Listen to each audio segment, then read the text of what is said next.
Jangan juga dihabisin satu musyawarah itu ya untuk segala urusan. Satu, nanti besok lagi satu. Supaya nanti dalam negosiasi, karena di musyawarah ini agak banyak nih bernegosiasinya, ya nanti di situ ada nasihat juga kan, ada ya bargaining dan sebagainya. Maka ya kita sebelum musyawarah ini mohon lembut, jauhkan keras kasar, maafkan dulu, ampuni dulu. Maka kalau mau musyawarah nggak boleh ujuk-ujuk kata orang Betawi, Pak. Ya.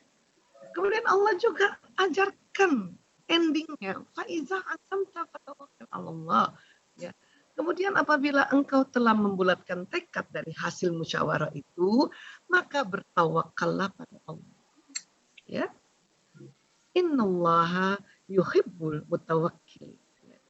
Sesungguhnya Allah mencintai orang yang bertawakal. Dicintai loh kita bertawakal. Jadi waktu musyawarah, ibu sudah musyawarah sama anak, istri sudah musyawarah sama suami, ya, dan mereka sudah bilang iya, nggak usah lagi paranoid, nggak usah lagi merasa bohong nih, ya, nggak mungkin, ya, nanti dia mangkir, atau begini, saya salah nggak ya tadi musyawarahnya, nggak usah kayak gitu. Yang penting tadi sudah ya ada tahapan mohon lemah lembut, jauhkan keras kasar, maafkan, mohonkan ampun, bermusyawarah. Endingnya hasilnya tawakal. Karena nanti Allah akan bantu kita. Ya. Orang-orang maaf yang akidahnya ya di luar Islam itu banyak kena sakit mental karena tidak ada konsep tawakal pada mereka. Jadi sudah musyawarah masih juga wanting to control, masih juga mau kepo. Ya, dikerjain nggak ya? Nah, kalau kayak gitu bisa sakit nanti kita. Ya, dan akhirnya tidak nyaman. Tapi kan syaratnya itu tadi difahami dan nyaman. Untuk itu kalau kita mau musyawarah ya dalam berkomunikasi ini kan intinya banyak musyawarah kok. Maka sebelum kita ajak bicara, ini kita lakukan dulu tadi minta ya sikap lemah lembut, jauhkan keras kasar, maafkan dan mohonkan ampun. Dan tawakal. Kenapa? Karena di ayat berikutnya Ali Imran 160 Allah berfirman jika Allah menolong kamu maka tidak ada yang dapat mengalahkanmu. Ya. In yansurkumullah fala ghaliba lakum. Tetapi jika Allah membiarkan kamu tidak memberi pertolongan, ya, maka siapa yang dapat menolongmu setelah itu? Ya. Untuk itulah wa'alallah falyatawakkalil mu'minun. Karena itu hendaklah kepada Allah saja orang-orang mukmin bertawakal. Ini ya Bu, ya ayah bunda, sahabat-sahabat villa, kita kadang-kadang itu tadi ya. Sudah musyawarah, sudah dapat negosiasi, ya macam-macam tuh mulai dari ya mau makan apa itu kan musyawarah. Terus jam berapa mau makannya, besok mau pergi jam berapa itu musyawarah. Sampai mungkin yang lebih lagi tren juga bagaimana mengatur jam bermain ananda, kan musyawarah kan gitu. Mengatur jam ketemuan suami istri itu juga musyawarah. Ya. Sekali lagi kuncinya setelah tadi Allah ajarkan, maka kita diminta bertawakal. Ya. Apa yang terjadi sih di otak kita apabila kita ya tadi mengikuti tuntunan atau ya arahan dari Allah Ta'ala? Ini otak manusia. Ada otak besar dan ada otak kecil. Nanti otak terbagi dua, ada belahan kanan, belahan kiri. Kemudian ada batang otak. Di dalamnya ada struktur-struktur yang banyak nanti kita pelajari ya. Terus yang saya mau sampaikan di dalam otak ada sebuah kelenjar namanya pituitary atau hipofise persis di tengah otak. Di sini berisi banyak hormon, di antaranya adalah hormon kasih sayang, hormon cinta, dan hormon bahagia. Ya, ini. Nah, di sini nih, Masya Allah. Sekarang, ya, tadi kita diharapkan berkomunikasi dengan nyaman. Maka tadi dimintanya saling ya menyayangi dulu. Agar diri kita yang mau ngajak ngomong ya, saya mau ngajak ngomong suami, mau ngajak ngomong anak, itu harus saya stimulasi dulu hormon kasih sayang ini di dalam diri saya. Caranya gimana? Cara paling mudah, paling gampang, dan nggak usah pakai susah gitu adalah senyum. Ayo kita senyum dulu. Mungkin sahabat-sahabat villa yang pakai niqab atau yang sedang ada di luar pakai masker nggak kelihatan senyumnya ya. Tapi jangan salah, senyum di bibir, mata ikut senyum. Coba Mbak Mia senyum Mbak Mia. Tetap ketahuan kok. Walaupun beliau pakai niqab. Ya. Karena ini tarikan-tarikan ini nggak hanya di bibir, naik semua ke wajah kita. Ya. Dan tahan senyum itu dulu, tahan. Jangan buru-buru untuk ya menghilangkan senyum Anda. Tahan, tahan. Minimal ya 7 detik. 1, 2, 3, 4, 5, 6, 7, 8, 9, 10. Wah, lebih dari 7 tuh saya hitung. Agar hormon ini keluar dari kelenjar pituitari masuk pembuluh darah. Nah, waktu jalan memang dia perlahan dulu. Sampai ke jantung, nanti jantung barulah terasa di situ perasaan kita enaknya. Dan nanti memompa darah yang membawa hormon ini ke seluruh tubuh, dan hormon yang ada di pituitari bukan hanya kasih sayang, cinta, dan bahagia, tapi juga membuat nyaman. Maka memang kalau kita mau komunikasi itu ya diminta untuk tenang dulu supaya nggak buru-buru. Ya, bahkan sebelum setting tuh udah ngomong, ya Allah ya, saya mohon lembut ya Allah. Ya, seperti itu. Kenapa sih harus diucapkan?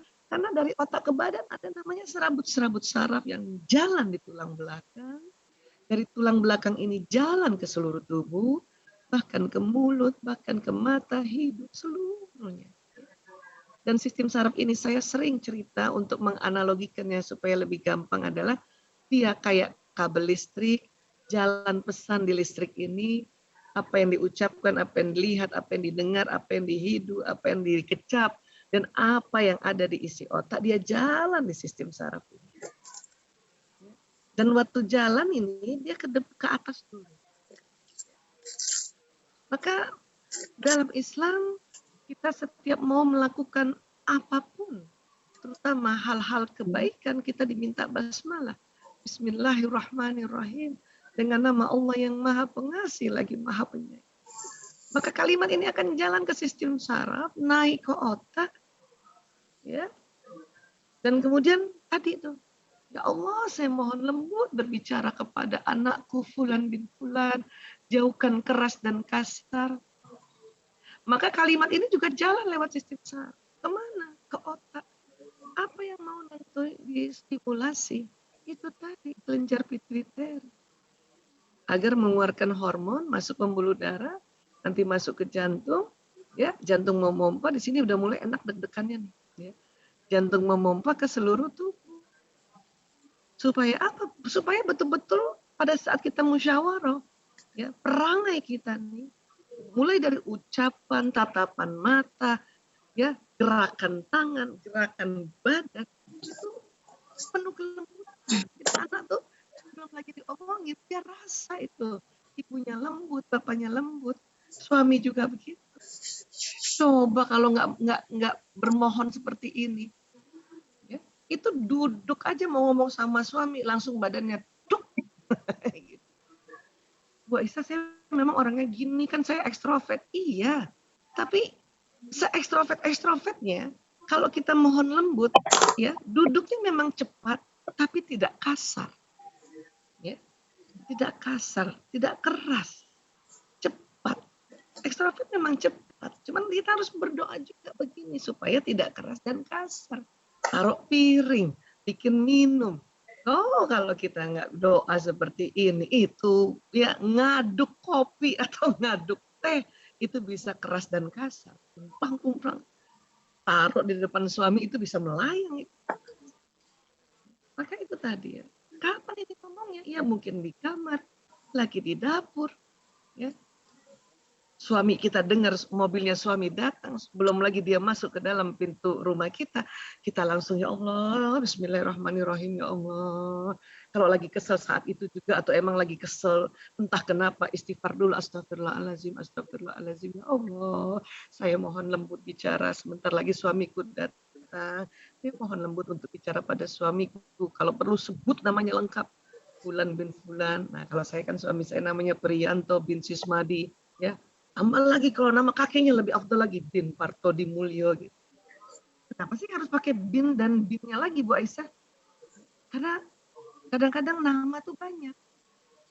Suami saya nama Priyanto tuh banyak banget. Maka harus kalau memang mau mengkhususkan padanya, pakai binnya, bahkan begitu nama kakek. Dan ini mohon ya Allah jauhkan keras dan kasar. Karena kadang-kadang tuh ya udah tahu sih ilmu kita bahwa kita tuh harus lembut sama suami, harus baik sama anak.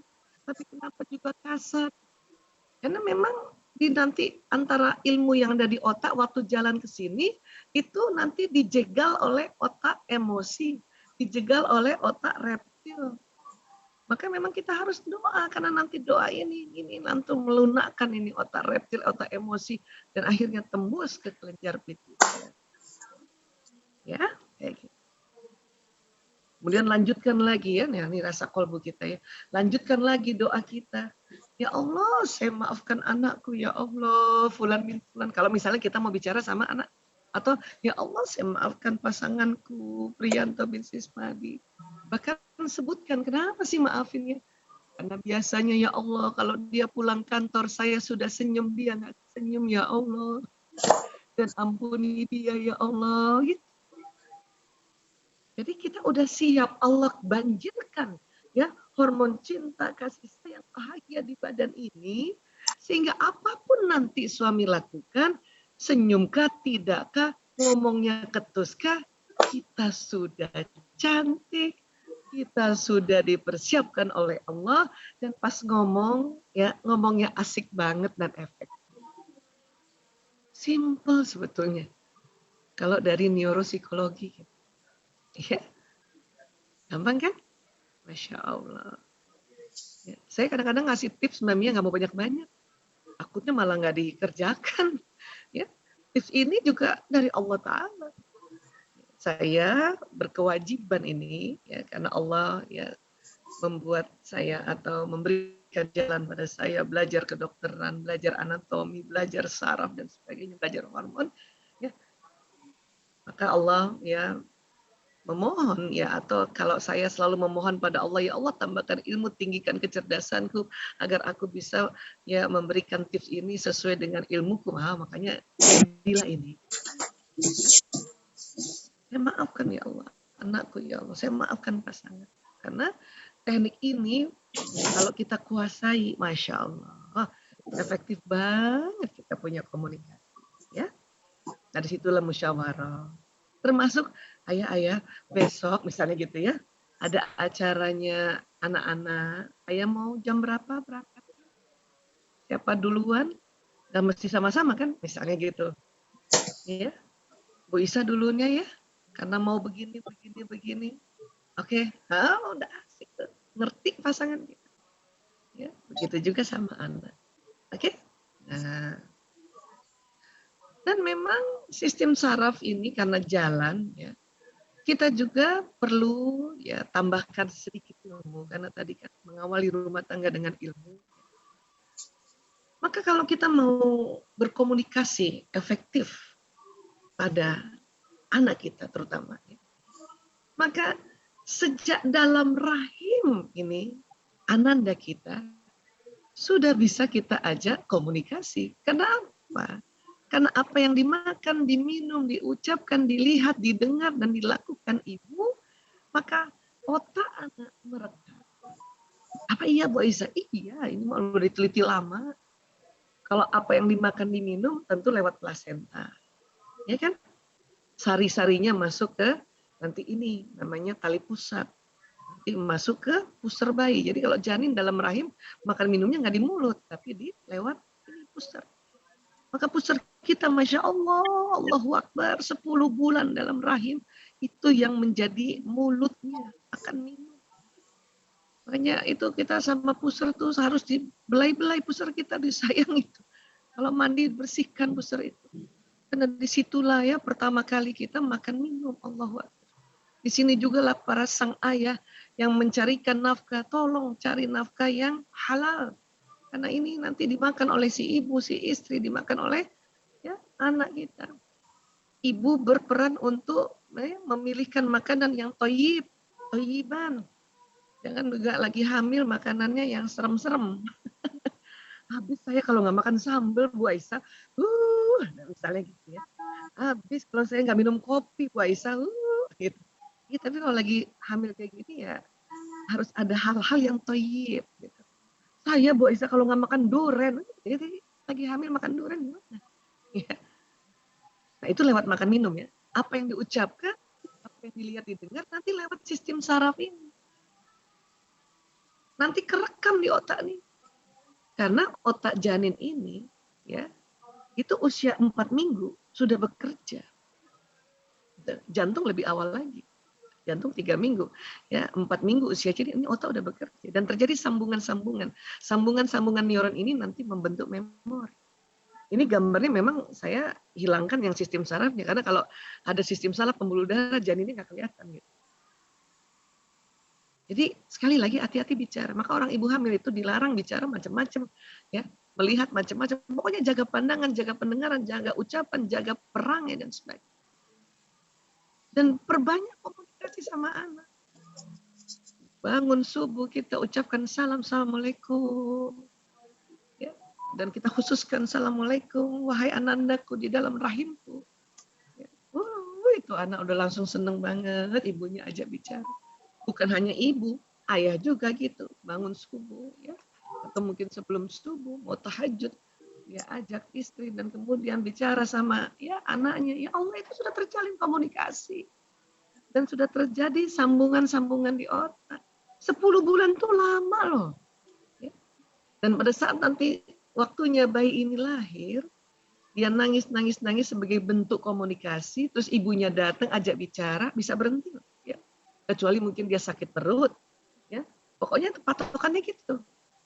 Kalau dia cuma rasa kurang nyaman, kemudian datang ayahnya, datang ibunya yang sudah biasa bicara, yang sudah biasa loh. Kalau nggak biasa ya jadi jadi masalah juga. Ya bicara sama janinnya itu bisa berhenti. Tapi kalau tidak berhenti, yang biasanya berhenti, berarti ada sesuatu. Entah kejepit kah pahanya gara-gara kita pakaikan ya diapers yang ya, atau sudah nggak enak kah, basah, atau sakit kah perutnya, atau lapar kah, haus kah gitu. Ya, Masya Allah ya, ini komunikasi sudah dilakukan dalam rahim.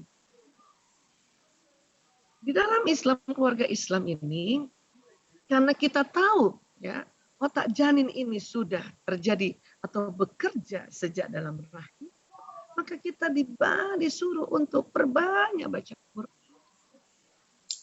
Agar dari kecil juga ya dari dalam rahim janin ini ya sudah tahu apa yang Allah mau, apa yang Allah perintahkan. Ya, 10 bulan barangkali bisa khatam berapa kali tuh. Tentu karena ada waktu yang cukup panjang ya, kita aja di Ramadan 1 bulan bisa 1 kali 2 kali ya. Karena cukup panjang maka kita belajar juga tafsirnya, kita dengar juga kajiannya kan.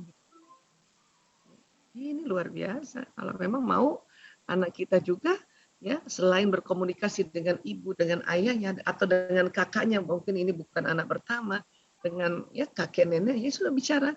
Dan tentu ya supaya anak kita dari rahim ini sudah tahu komunikasinya Allah dan komunikasi Allah lewat Al-Qur'an ya. Karena ketidaksanggupan manusia mendengarkan komunikasi Allah langsung, maka hanya harus lewat Al-Quran. Maka ini anak, ya Allah, saya kebayang ya, anak ini pasti luar biasa. Waduh, Bu Aisyah terlanjur nih saya waktu hamil, jarang baca Quran, jarang mengaji dan mengkaji. Sabar Bu, insya Allah. Ya, kenapa? Karena otak ini sewaktu anak lahir masih terus berkembang. Tapi kalau ibu mau dari rahim, ya anandanya, ibu rajin baca Quran, karena ibu masih muda, ya, maka ya niatkan lagi untuk ya bermohon pada Allah agar Allah berikan karunia lagi, anak lagi. Ya, memang begitu Bu. Kita sebagai orang tua ini belajarnya itu ya inline dengan lamanya pernikahan.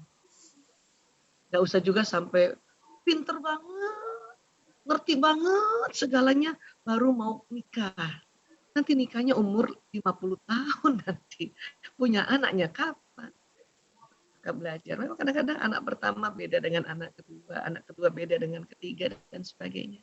Ya. Bu Aisyah, kalau ibu-ibu hamil pegang gawai, ya pegang gadget, bolehkah? Ya nggak apa-apa juga, karena gawai atau gadget ini kan media. Yang penting kontennya. Kontennya ada edukasi nggak, informasi bermanfaatnya? Atau ada ibu-ibu milenial ya baca Qurannya lebih senang lewat gadget karena mungkin lebih mudah. Kalau saya ya, saya karena generasi kertas lebih senang baca Quran lewat mushaf. Anak saya ajarin pakai ini aja Bu, elektronik Quran. Enak Bu begini. Cuman karena terbiasa, ini masalah media saja. Ibu hamil 10 bulan nontonnya TikTok terus. Aduh. Ya kalau TikTok kan sekarang ada TikTok juga yang isinya edukasi ya, yang sedikit-sedikit ya. Itu kalau edukasi tentu yang manfaat ya, insya Allah masih dibolehkan karena ini akan terjadi rekaman juga. Tapi kalau udahlah nontonnya televisi atau ya tayangan-tayangan film yang bikin ibu kesel, ibu marah, ibu baper, hati-hati. Ini anak 10 bulan juga akan terjadi ya sambungan-sambungan di otak yang membuat anak ini mudah baper. Bu Aisyah, kalau misalnya ada apa-apa di dalam janin kita, ini apakah karena kita keliru cara bicara? Tidak mesti harus keliru cara bicara, mendengar, dan sebagainya. Karena ada lagi nanti kaitan-kaitannya dengan parasit, virus, ya, bakteri, kemudian usia, sehingga kadang-kadang ya janin juga terbentuknya mungkin waktu lahir ya ada diberikan dulu kita ujian anandanya sakit kah, kecilkah ukurannya kah, atau ya terkena dengan parasit yaitu toksoplasma kah, atau ada juga genetikanya kah, atau ada juga waktu pembentukan organ-organ belum lagi sempurna karena macam gangguan, itu banyak faktor. Namun ya kalau sudah kayak gitu banyak faktor ditambah ibunya atau bapak ibunya bicaranya ya negatif dan pola-polanya semua negatif, bahkan kemudian menggunakan media dengan konten negatif, oh tambah runyam. Komunikasi anak ini tambah runyam. Ya. Dan tentu sewaktu mulai lahir sampai kapanpun anak kita kan punya sistem saraf. Maka apa yang dilihat, apa yang didengar, apa yang dirasakan oleh seluruh tubuhnya ini, ya, ini akan jalan di otak ini dan terekam di kepalanya. Untuk itulah mengapa orang tua menjadi panutan anak. Tentu uswatun hasanah kita adalah Rasulullah SAW serta keluarga dan para sahabat. Nah, untuk itu memang kita pandu anak kita dengan menceritakan kisah-kisahnya Rasulullah SAW. Kisah-kisah para nabi yang lainnya, kisah-kisah para rasul yang lainnya, agar di otaknya ada isi, sehingga apa yang kita ajarkan, nasihatkan juga jalan di batin. Tetapi contoh teladan yang paling gampang ditangkap oleh indera ini adalah ayah ibu. Kalau nanti anak kita sudah masuk ke usia sekolah, tambah lagi yang namanya orang tua, bapak, ibu, guru, ustaz-ustazahnya. Setelah agak besar lagi dia masuk ke masyarakat, ya sudah orang tua sekeliling, tetangga-tetangga kan, dan sebagainya, kakek nenek dan sebagainya, pak ade bu, itu direkam. Ya. Nah, berikutnya ya soal pasangan ini. Bu Aisyah katanya pasangan itu soulmate, apa sih? Oh, soulmate itu belahan jiwa. Adalah seseorang yang dapat melengkapi dan membuat pasangan menjadi pribadi yang lebih baik lagi.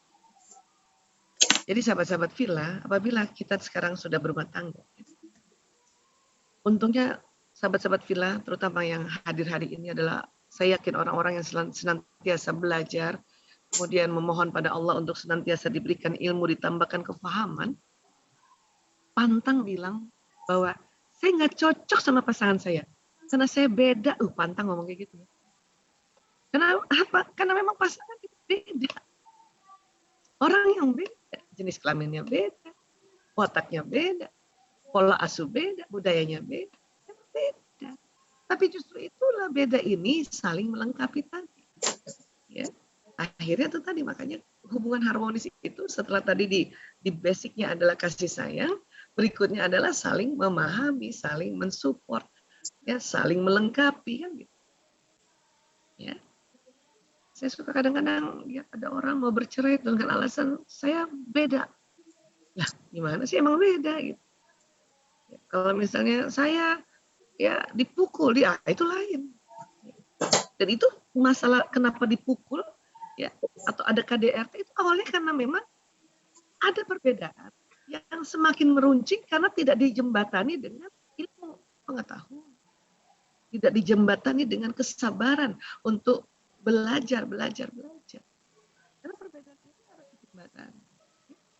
Dan ibarat puzzle, ya ini saya sering banget kasih ya, maka sisi-sisi puzzle ini kan beda agar terangkai. Rumah tangga juga begitu. Ibarat puzzle, ya dia beda, maka harus dirangkai. Banyak yang bilang, kenapa sih sisi-sisinya nggak sama aja supaya rangkaiannya cepat terjadi. Betul, kalau sisi-sisi sama cepat terjadi, tapi nggak kokoh. Coba angkat ini puzzle yang sisi-sisinya sama, kebongkar. Jadi kalau ada orang yang ingin ya punya pasangan yang sama, baik dari jenis kelaminnya, mau wataknya juga sama, dan semuanya maunya sama, memang gampang terangkainya, tetapi tidak kokoh, ya, tidak kuat rumah tangga. Makanya memang harus beda. Dan merangkai rumah tangga tidak seperti merangkai puzzle yang simple ini. Jadi kita rangkai setiap hari, setiap jam, setiap menit, setiap detik. Dan seumur hidup kita. Ya. Maka dalam merangkai ini perlu adanya petunjuk. Nggak bisa pakai feeling doang. Ini gue salah nih, taruh di kepingannya di sini. Misalnya anak gue muda sekarang kan. Ya. Pindahin gitu. Nggak gitu. Ya. Harus pakai petunjuk. Dan buat kita keluarga muslim, ya Allah, petunjuknya sudah jelas diaturnya sedemikian rupa. Pertama yaitu Al-Quranul Karim, kedua Al-Hadis, ketiga jumhur para ulama, kesepakatan para ulama. Disinilah juga ilmuwan-ilmuwan yang berperan. Di sini juga intelektual kita berperan untuk mentafsirkan apa sih ya ayat Al-Quran ini untuk kondisi rumah tangga saya yang sedang ada ya pembicaraan atau musyawarah tentang hal ya mengatur waktu pakai ayat yang mana ya, itu di situ juga ya kita diberi kemampuan untuk mentafsirkannya. Tapi tiga tadi petunjuk itu selalu kita buka-buka agar dalam merangkai ini ya miss-nya itu atau kadang-kadang keliru nih taruh kepingannya, itu cepat langsung tahu dan cepat langsung diperbaiki supaya enggak udah merangkai tinggal dikit lagi bubar jalan. Nauzubillah. Ya. Oke. Nah. Jadi karena kita emang beda, tentu waktu musyawarah kan kita udah masuk nih ya, kan sudah memang setiap komunikasi itu intinya adalah musyawarah. Ya. Supaya musyawarah juga efektif, sadari bahwa kita beda, pria wanita beda, beda usia juga beda cara komunikasinya. Ya, beda cara untuk memahaminya. Beda watak, jelas suami istri ini wataknya itu saling bertolak belakang karena itu tadi soulmate tadi. Beda budaya, jelas budaya pola asuhnya beda. Ya, bahkan budaya asli di mana dia lahir, di mana orang tuanya besar dengan sebuah budaya atau sosial budaya beda, itu juga perlu dipelajari. Dan nggak usah bertahan pada budaya masing-masing. Islam itu ya menetralisir orang-orang yang senantiasa nggak bisa budaya saya begini, nggak bisa. Islam datang untuk menetralisir. Bukan berarti tidak menghargai budaya, tapi menetralisir untuk tidak usah kayak gitulah, ngeribetin lah kalau terlalu ya. Saya mau begini gitu dan bertahan. Ya. Kemudian juga beda pengungkapan bahasa kasih sayang. Sebetulnya beda masih banyak, tetapi dengan 1, 2, 3, 4, 5 ini saja kita jembatani dengan kita belajar atau dijembatani dengan ilmu pengetahuan, kemudian kita ulang-ulang agar tambah paham dan akhirnya bisa diaplikasikan jembatannya. Karena waktu bangun jembatan itu nggak langsung tiba-tiba simsalabim ada jembatan, langsung 5 juga enggak, satu-satu aja bikin jembatan. Kokohkan jembatan itu. Ya, jembatan tentang pria wanita bedanya, ya, jembatan usia itu belajarlah tentang jembatan watak, belajarlah tentang watak, jembatan budaya, belajarlah juga tentang budaya, jembatan pengungkapan bahasa kasih sayang, belajarlah itu. Kadang jembatannya udah kokoh makanya dikuatkan lagi, ya, dikuatkan lagi, direvisi lagi jembatannya, itulah caranya belajar. Ya.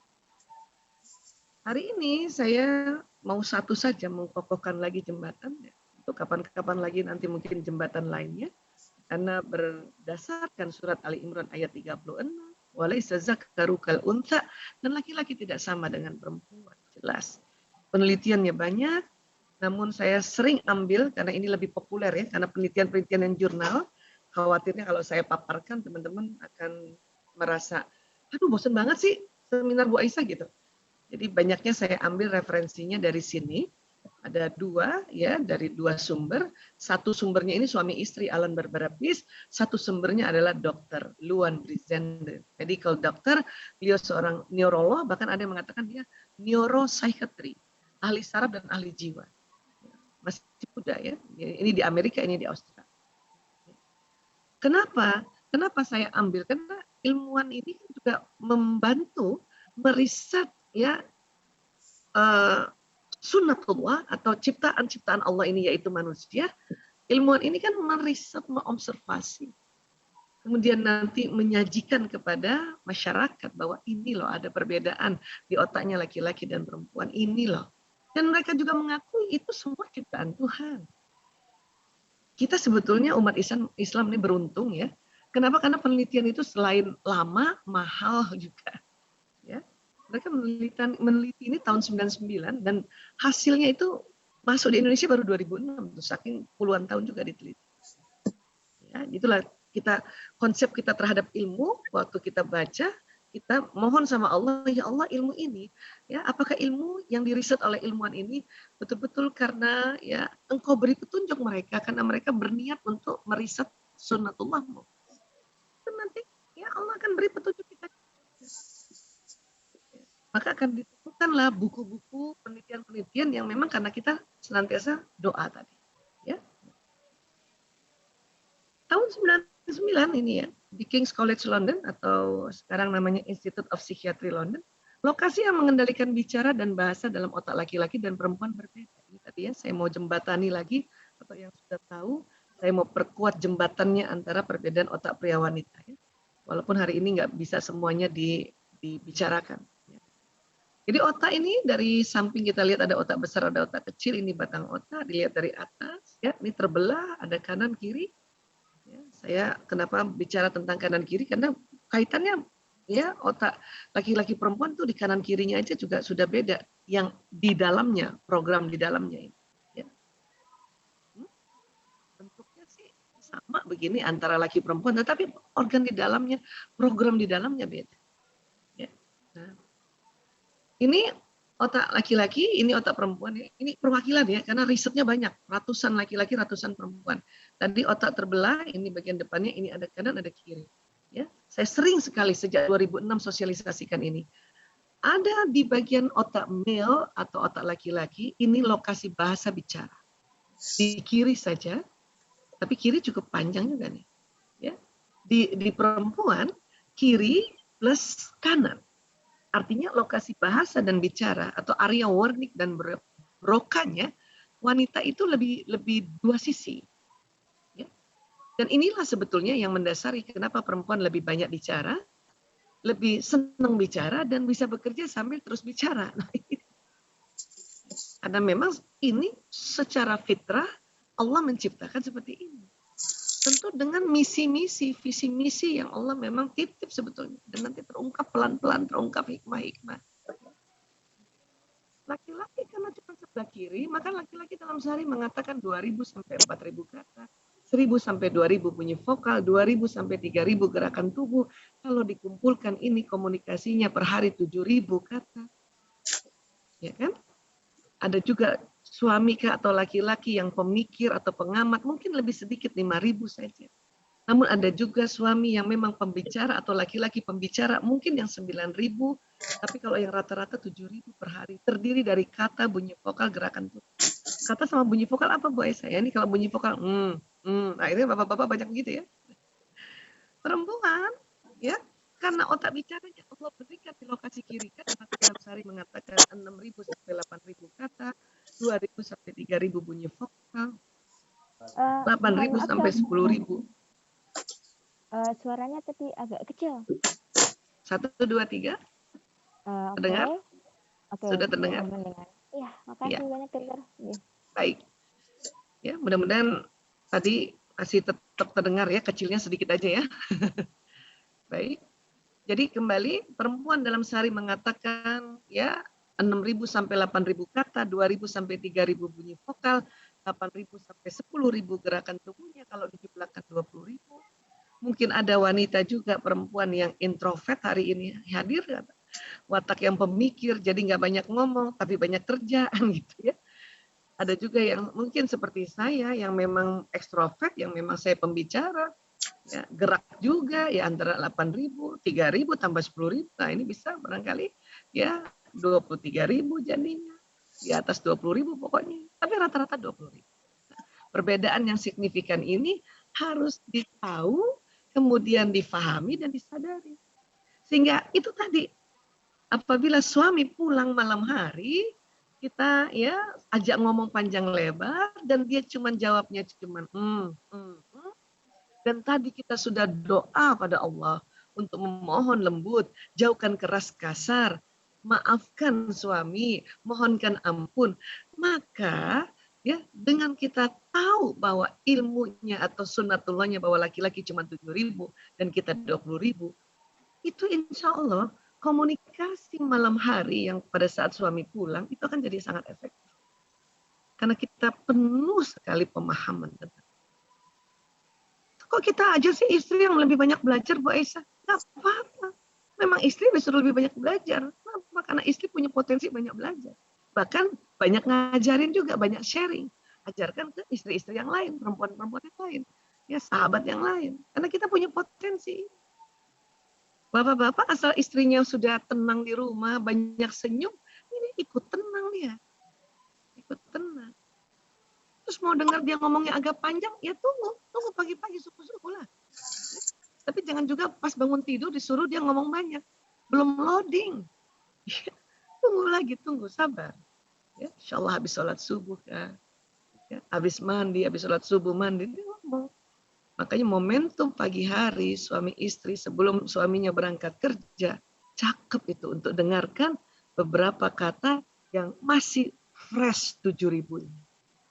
Tapi nggak mungkin pagi-pagi semua dihabiskan karena bawah sadarnya laki-laki juga, ya. Walaupun belum belajar kayak gini, itu bawah sadar kan ini kan ada di otak, ya. Mengatakan bawah sadar mengatakan, ya.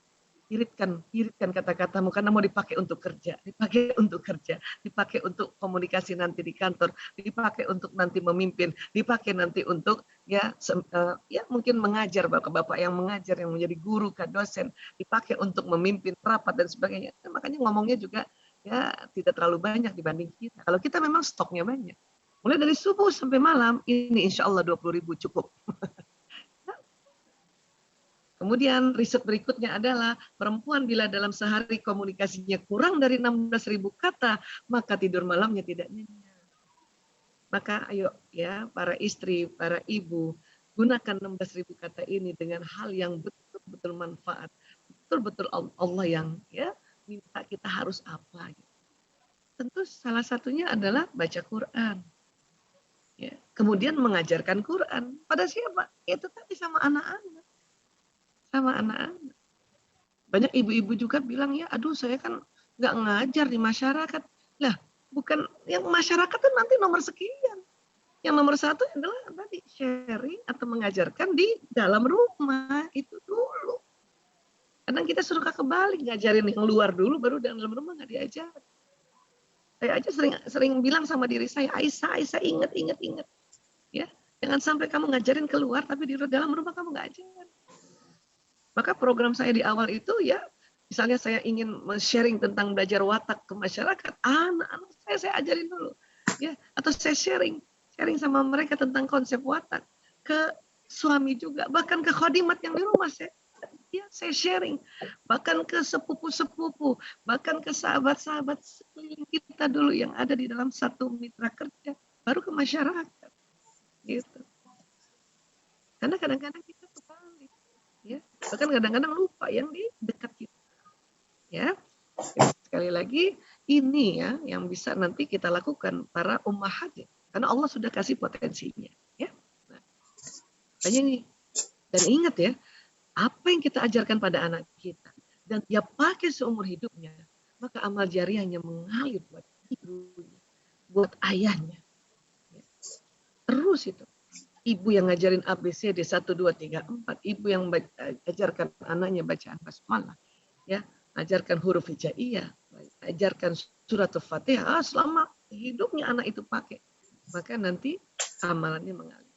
Kalau nanti dia sudah masuk usia sekolah, kemudian ditambahkan, diajarkan oleh para ustadz-ustazahnya, kan itu tadi hanya menambahkan saja, menambahkan maknanya, menambahkan cara, ya itu pun juga mengalir pada guru-gurunya. Tapi yang ibunya pertama kali, ayahnya pertama, itu yang lebih banyak. Namanya pertama kali, ya, pertama kali. Oke? Dan guru-guru kan ya cuman misalnya ya anaknya baru belajar di usia 5 tahun gitu kan. Ya, barulah di usia 5 tahun itu guru-guru mendapat amal jariah sampai anak itu meninggal gitu ya. Nah, kita yang dari dalam rahim, Bu. Dalam rahim itu kan lebih panjang. Lebih panjang, lebih lama, lebih banyak kan gitu. Ya. Maka saya suka heran kalau ada ibu-ibu ya, dia merasa, aduh saya nggak sanggup deh ngajarin anak-anak, udah cepet-cepet di sekolah offline, kenapa sih? Oh ya kemarin pandemi kan gitu. Atau cepet-cepetlah masuk pesantren sana. Oh lah gimana sih? Tapi saya paham juga ibu-ibu mengapa ada yang seperti itu ya. Mudah-mudahan bukan dari golongan kita ya. Nah, itu ya karena nggak belajar. Tidak memaintain ilmunya. Tidak taklim, tidak bikin kelas-kelas seperti ini. Saya sadar banget, saya ini kalau nggak belajar, kayak jadi ibu otoriter kali saya ya. Nah, saya juga memang ada ekstrovertnya. Kemudian saya juga ya orang seberang istilahnya ya. Untung ya Allah, saya bersyukur banget lah. Ya, kondisi yang paling saya syukuri adalah kenapa? Ya itu tadi. Ya, belajar. Ya. Di sisi lain juga perempuan perlu bicara, butuh bicara. Kenapa? Karena perempuan ini kalau ada masalah dan masalah itu akan berkaitan dengan emosi ya. Itu otaknya itu ya masalahnya berputar di otak. Ngubeng-ngubeng istilahnya, ngubeng. Putar. Satu-satunya cara perempuan melepaskan masalah dari kepalanya adalah membicarakan masalah tersebut untuk mengungkapkannya. Baik lisan maupun tulisan. Makanya kita perlu bicara.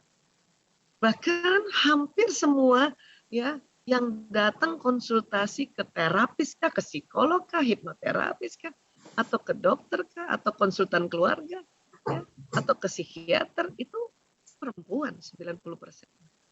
Karena memang perempuan perlu untuk mengungkapkannya. Ada perempuan menganggap, mendingan saya tulis. Ya nggak apa-apa, itu juga cara mengungkapkan, itu juga komunikasi. Ya. Memang sih idealnya maunya para istri itu ya, pas malam hari suaminya datang, ditemenin kayak gini lah gitu ya.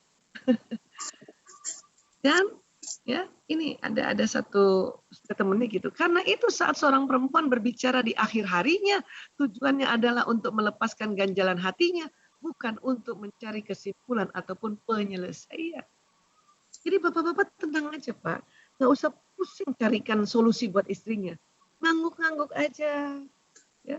Kemudian lihat istrinya memang senangnya dipuji atau senangnya dipeluk atau senangnya sambil dibantuin bebenah rumah, atau senengnya dibawain oleh-oleh martabak kayak gitu ya, atau seneng ditemenin ya, itu juga perlu dipelajari. Itu yang namanya bahasa kasih sayang. Yang mana nih? Ada istri yang nggak terlalu suka dipeluk, jangan dipeluk, temenin aja sambil duduk liatin dia, gitu. Tapi ada istri yang memang senang dipeluk, peluk aja. Dia ngomong bapak nggak dengar, nggak masalah tuh Pak. Barangkali ada ayah yang hadir di sini atau calon ayah, nggak masalah. Karena kita udah ngomong aja menyenangkan. Tapi akan jauh lebih baik kalau badan hadir, ya, jiwa juga hadir. Nah, mulai banyak juga bapak-bapak karena ya sudahlah saya ngangguk-ngangguk aja gitu. Karena ilmunya begitu. Tapi masih kurang, Pak. Kerasa juga sama kita, istri, kalau tidak hadir secara jiwa, secara ruh tidak hadir.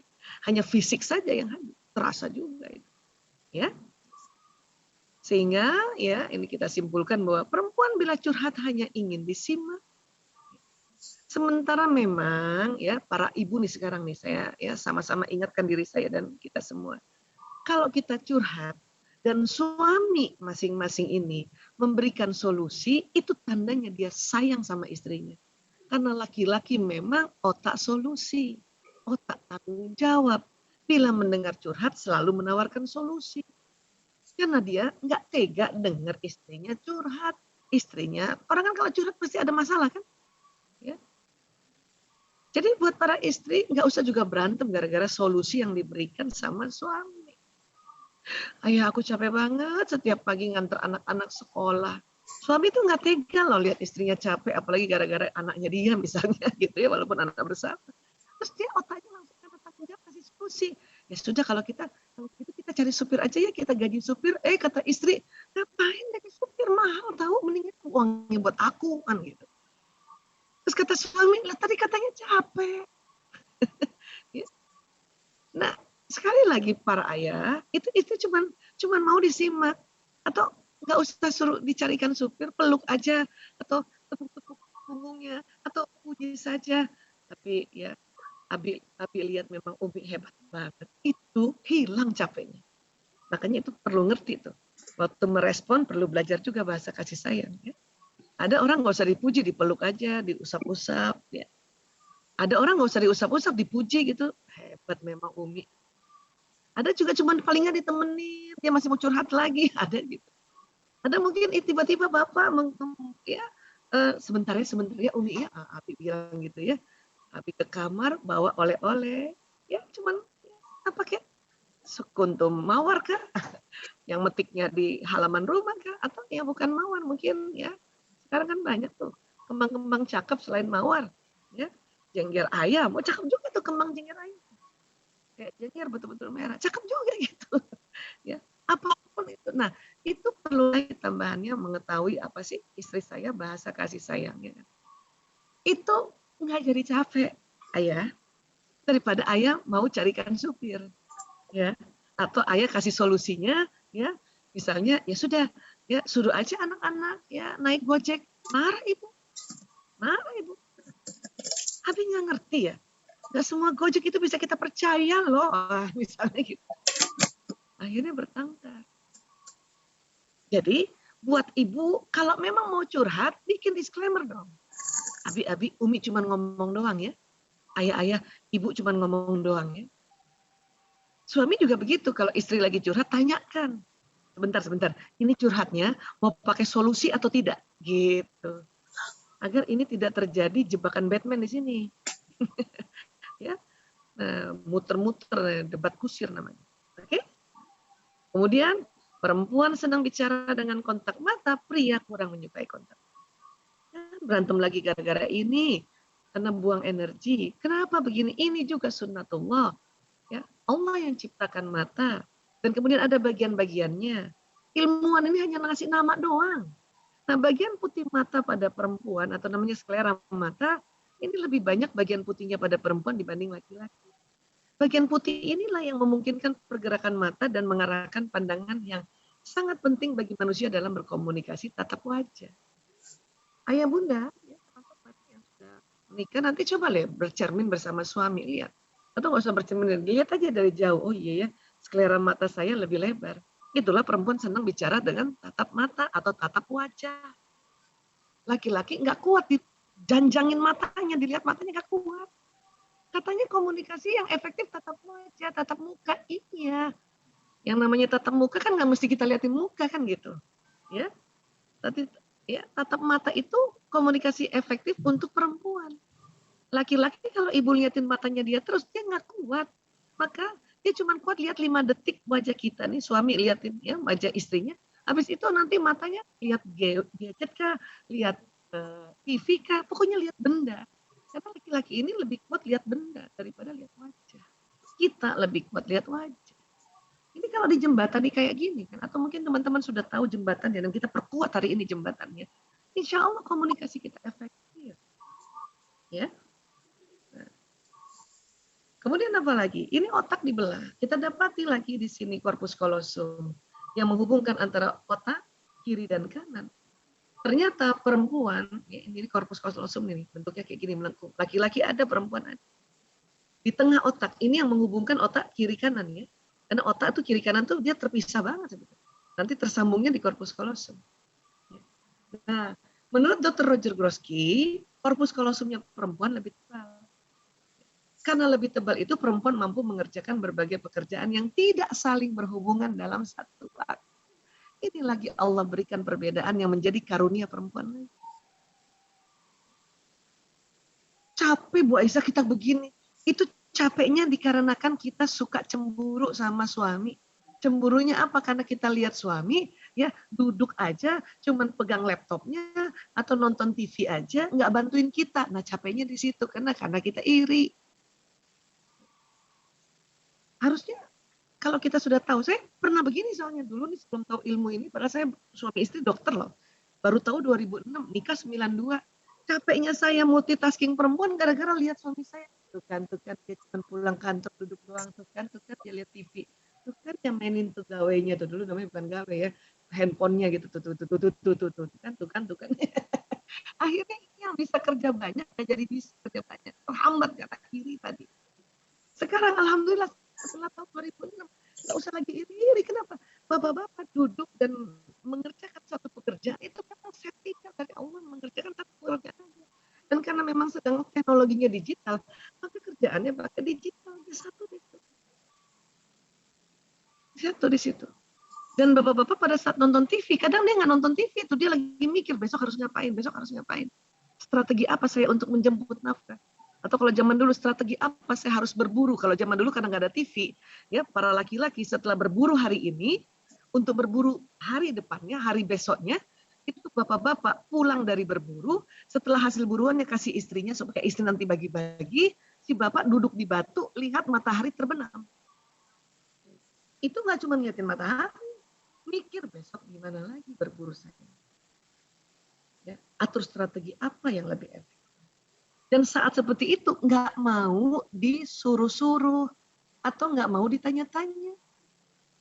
Ayo bantuin, duduk aja di situ. Nah, kalau mau minta bantuan, ayah tolong bantu ya. Nggak usah pakai duduk aja di situ. Duduk doang, nggak usah pakai gitu, Bun. Ya. Karena itu menyinggung laki-laki. Ya, bantu dong, Bunda kayak begitu nggak apa-apa. Tapi kalau kita lihat kayaknya dia banyak termenung ya, atau mungkin lagi kerja di apa yang gawe, ya sudah kita aja ngerjain orang mampu. Ya. Dan jangan salah tuh, para bapak-bapak akan ya ngelirik-ngelirik istrinya yang di dapur, ngelirik-ngelirik istrinya yang bolak-balik, ya noto makanan di meja makan. Masya Allah, ditatap istrinya lewat lirikan. Rasulullah SAW bersabda, ya apabila suami memperhatikan istrinya, atau istri juga memperhatikan suaminya, ya baik terang-terangan atau tidak ya, maka Allah akan memperhatikan keduanya dengan penuh rahmat. Masya Allah. Jadi saya tahu tuh suami saya akan lihat-liatin saya, walaupun kalau pas saya lihat dia ya palingkan lagi matanya ke benda, tapi saya langsung ya Allah dia liatin aku. Maka saya langsung paham Allah melihat kami berdua dengan penuh rahmat. Apalagi yang mau kita cari, ya. Jadi udah tenang-tenang aja, selesaiin kerjaan masing-masing dan nanti ketemu lagi pas lagi makan, sudah beres, ngobrol lagi. Kan gitu ya. Nah, ini ya, saya kira ini aja dulu supaya kita perbanyak diskusi atau sharing-sharing. sebetulnya sudah banyak sekali saya cerita atau saya membahas tentang perbedaan-perbedaan ini di kajian-kajian sebelumnya. Dan saya sih yakin ya, teman-teman, sahabat-sahabat Villa yang bergabung di sini pun juga sudah pernah dengar saya bicara ini atau dari narasumber yang lain. Ya. Baik, saya kembalikan ke Mbak Mia. Barangkali kita Ya, Masya Allah sekali dokter, makasih banyak sharing-sharing. materinya, sangat seru sekali dari tadi kami di sini.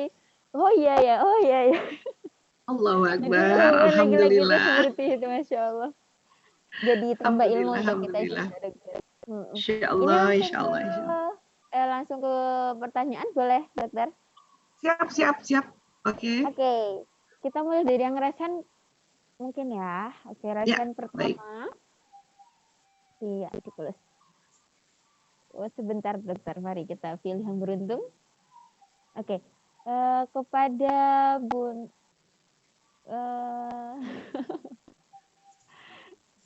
Oke, kepada Bunda Dwi Susanti, boleh di-unmute ya. Apakah sudah?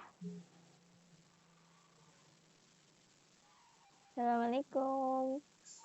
Waalaikumsalam warahmatullahi wabarakatuh.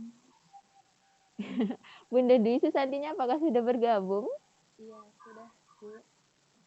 Kecil ya suaranya Bunda Dwi. Iya, sudah, Bu.